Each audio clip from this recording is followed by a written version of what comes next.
if you haven't yet accessed the Hard Count voicemail box, now's the time. 629-888-3931. Hit us with your college football playoff hypotheticals. Hit us with your takes. Hit us with your predictions.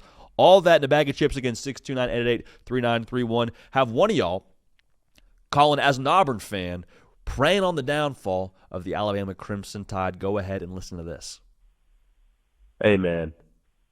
I want to start out with, being an Auburn fan might be the hardest thing one can endure in this lifetime. And after years and years of this, it's brought me to think, the optimism in me. Is there a way in which Alabama can miss out on the playoff? And I'm thinking, yes. I mean, they have Oklahoma remaining on this because of a very losable game. When the lights are brightest, we see who can really stand tall.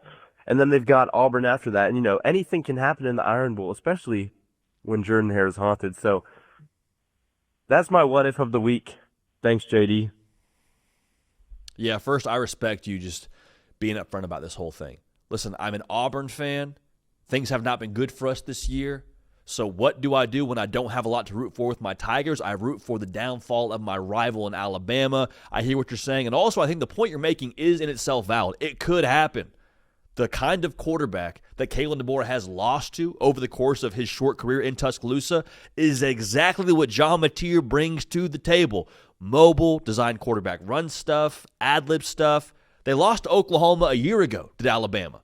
And Jackson Arnold, God bless him, he's now an Auburn Tiger, was playing quarterback for Oklahoma in that spot and ran roughshod over Alabama. Also, Alabama has not been great against the run this year. Then you fast forward the tape, if you do lose that game to Oklahoma, you fast forward the tape to the end of the year. And listen, man, weird things happen in Jordan-Hare. Weird things happen when Alabama plays that final game in Jordan-Hare against Auburn. Okay, like Brian Harsin almost got the better of a Bryce Young-led Alabama team. Anything can happen. Anything can happen in that game. So while I see where you're coming from, and it's not the most ridiculous statement in the world, especially in the college football 2025 season that has been the epitome of chaos, to see more chaos coming from the Crimson Tide, I'm not buying it, and here's why. I trust Alabama's character. I do. If they lose one of those games, whether it be to Oklahoma or in your situation here, you're probably rooting for a loss to Auburn, I don't think they lose both. The reason why, we've already seen Alabama slip up. We've seen them slip up. They slipped up the very first game of the regular season, and we're sitting here in the month of November, and we still got Ty Simpson delivering promos post-game on the field, talking to Molly McGrath about, now, we remember week one. We remember Florida State. We remember how that felt. We know we're human. We've tasted our own blood. We've had a failing of sorts. We're not going to let that happen again. So just go ahead and imagine this world where Bama does lose to Oklahoma. You think they're rolling into Jordan-Hare and taking that game lightly? It is joyless murder ball and then some.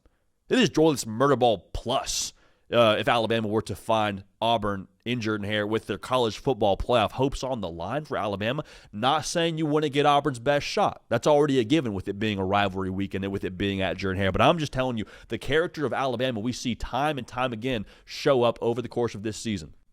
Now, there is a nasty rumor running rampant on Bama Online, the Alabama Author message board, that your boy is just like habitually picked against Alabama, which I don't know where that came from. I've picked against Bama twice this year. Once against Georgia, was wrong.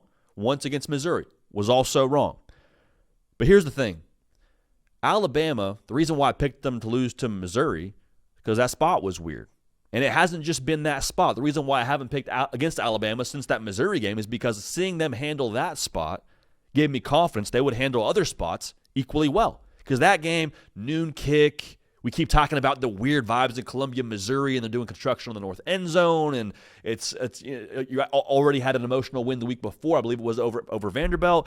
And so you're like, man, can Bama get up for that spot? They did, and then every spot after, the Tennessee game. You lost a year ago. They come to you this year. Handle it. The LSU game, frisky LSU team with an interim head coach. Do they come out with some juice? You handle it.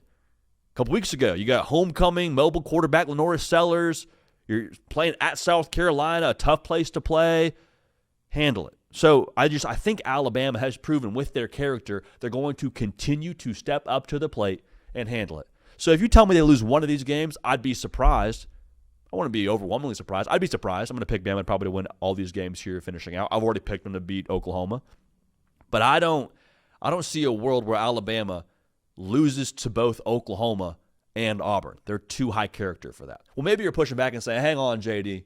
Hang on. Alabama, they're not great against the run. They're not great running the football. You've said it yourself during multiple previews. They're allowing 4.5 yards a carry. If you can't run the football in the SEC, it's only a matter of time before you get beat, right? Yeah, I hear what you're saying. But in today's modern college football, in the context of this 2025 season, everyone's got weaknesses. Nobody's acne-free, man. We're all trying to put on the proactive and do the exfoliating scrub and take care of our weaknesses as best we can. But to me, this season, especially in the SEC, it's about your strengths.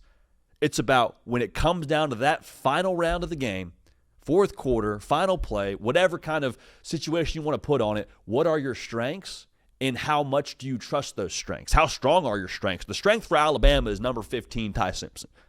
And when the cards are stacked, when it comes down to that final card to throw down, Alabama's got the ace of spades. Period, mic drop, the end. Doesn't matter how many yards they allowed that day. They allowed 200 yards on the ground to Georgia and won that game. Why? Because Ty Simpson was freaking unconscious on third down. Something like 13 of 17 on third down for Alabama. It's ridiculous stuff. He does not, knock on wood here, make a bad play. Does he have plays like to have back? Sure.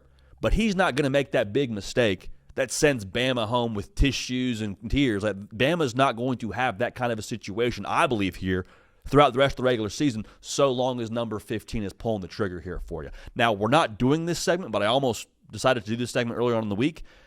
I'm going to have a very difficult time picking anyone over Alabama that's not named A&M and not named Ohio State. And even then, we'll assess the context and the matchups. I'm not telling you I would pick A&M or Ohio State over Alabama. I'm just saying those are the only two teams that I look at and say, yeah, they could really probably go toe-to-toe with Ty Simpson in terms of the quarterback duel stuff.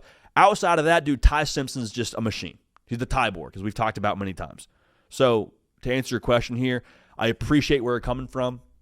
I think college football, in a bizarre way, is almost at its best when it's a little bit toxic, so I appreciate you bringing that to the table here, brother, but I do not, unfortunately, for you at least, see Alabama dropping a game to Oklahoma and Auburn and missing the playoff. Could it happen? Anything can happen, but I don't think that's going to happen this year, and if it does, we will obviously talk about that if we find ourselves in that situation.